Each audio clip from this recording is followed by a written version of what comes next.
What happens next? Well, here to discuss what we do and don't know about the next 2 years are Tom Slater from the Invoke Article 50 Now campaign and Ash Sarkar, who is a Remain supporter and senior editor at Novara Media. Tom, let's bring in you first. Timing, first of all. Theresa May was expected to announce to invoke Article 50 today. We now think it could be as late as the end of the month. What impact is that going to have? Well, I think it's interesting as far as there was a lot of speculation over the weekend, as you say, that it might be today. You then had Number 10 last night pointing out that she had said that she would trigger it by the end of March, with end in all capital letters. Now, I think that the kind of timing of it is something that we should obviously lay a lot of scrutiny on, but I think the thing watching the debates last night, the two things that struck me were, first of all, just how long this has taken. I mean, it's been over 260 days since the Brexit vote, and what we've seen in the meantime is kind of all corners of the elite using everything from the law courts to the laws to try and stop this from happening. But I think the one thing that we can be encouraged about this is watching the debate last night. You saw a House of Commons that previously was kind of unanimously almost against Brexit, lining up behind the Brexit vote, and you saw the unelected House of Lords rolling over in the face of the popular will. And for someone like me who thinks that Brexit was a great blow for democracy, that at least is encouraging, that they do fear the electorate, and that's what happens in a proper democracy. Ash Sarkar, I mean, do you think that this should be going ahead today, that this is now just a pointless delay when we, as Tom says, we've had so many days now since the vote, everybody has now agreed in terms of Parliament, shouldn't Theresa May just be saying, today, this is it, let's trigger it? I mean, I think whether Article 50 is triggered today, next week, next month, or even next year is largely immaterial. The problem here is that we're ripping up every carefully negotiated political settlement, from devolution in Scotland to the Good Friday Agreement to freedom of movement, without stopping to think about whether our society can cope with the very deep divisions that are being engendered in Brexit's name. But isn't that, you know, isn't that rather suggesting that the people who did vote for Brexit didn't know what they were voting for? And I know a lot of them will be watching today and shouting at the telly and saying, we know exactly what we voted for. You know, you can't say that we went in blind. Certainly, they were voting for an extra $350 million a week in the NHS. They were voting for a greater degree of democratic participation. They were voting for a good and well-negotiated Brexit deal which protected access to the single market and also freedom of movement. None of those things have manifested. And I think to trigger Article 50 now would actually be a really bad thing for democratic participation. It's car crash democracy. It's saying that your participation stops after one vote, rather than it being a process of accountability and consensus. Tom, a car crash decision?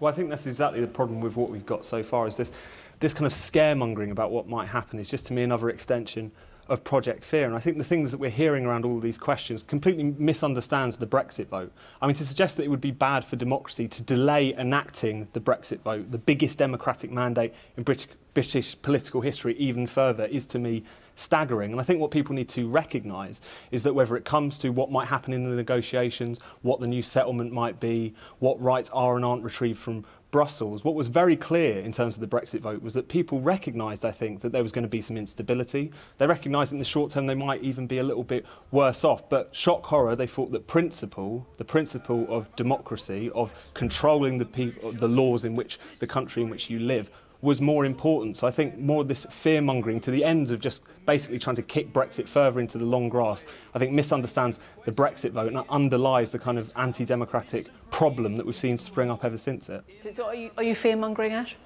I don't think I'm fear-mongering at all. I think what I'm trying to do is inject a bit of nuance and critique into what I think is a really problematic kind of coverage, which looks at Brexit as a series of political set pieces rather than as symptomatic of really deep political divisions within our society, and thinking about how we might resolve them. So I'm not, I mean, I said I'm a Remain supporter. My position was Remain pending reparations. It's now soft Brexit pending decolonial justice. I am not in any way romanticising what the EU is. I think there are huge problems with it. What I am deeply concerned about is that we're seeing the beginnings of a cost of living crisis, and we're seeing no solutions on how to address that. We've seen a 41% increase in reported racist hate crimes since Brexit, and we're seeing no solutions for how to grapple with that. If you want Project Fear, I think it's the project that said that immigrants are to blame for bad wages and falling standards of living, rather than it as being, as is true, right, as has been proved by successive studies from the LSE to the OECD, that immigrants are actually beneficial to the British economy, That's the real project fear, and that's the one that I would like to inject a bit of, actual truth and critique into. Okay, Tom, do you think that Ash has a point that has the UK become a less friendly, a less kind place since the Brexit vote? No, not at all. I think that the question about kind of xenophobia and racism has really just become a tool with which people trying to delegitimise and kind of defame the Brexit vote. The vast majority of Leave voters are not racist, they're not xenophobes. Many people are concerned about immigration, and many of them I disagree with on that basis. But that doesn't change the fact that the number one reason that people voted Leave was on the principle that laws that affect this country should be made in this country. Basic democratic principle. And I think in this context, what often happens in relation to the immigration question is it is used as a way to try and batter Brexit, to make it look like something backward, something ugly, when the opposite is the case. It was a blow for freedom that involves everyone in this country. And I think that the attempts to constantly kind of bring that up is often not necessarily to the ends of looking to tackle the problems that do exist. It's just an attempt to use it as a kind of weapon to batter the Brexit vote. And that's what I find most important. That the majority of people voted from laws? Well, the Ashcroft polls, which came out in the wake of the European referendum, said that the number one reason over immigration, over anything else, was, quote, the principle that laws that govern this country should be made in this country. That's where I'm drawing that from, and it supports, my conversations with many Brexit voters who, for them, that was the keystone issue. Ash, that's a fair point, isn't it?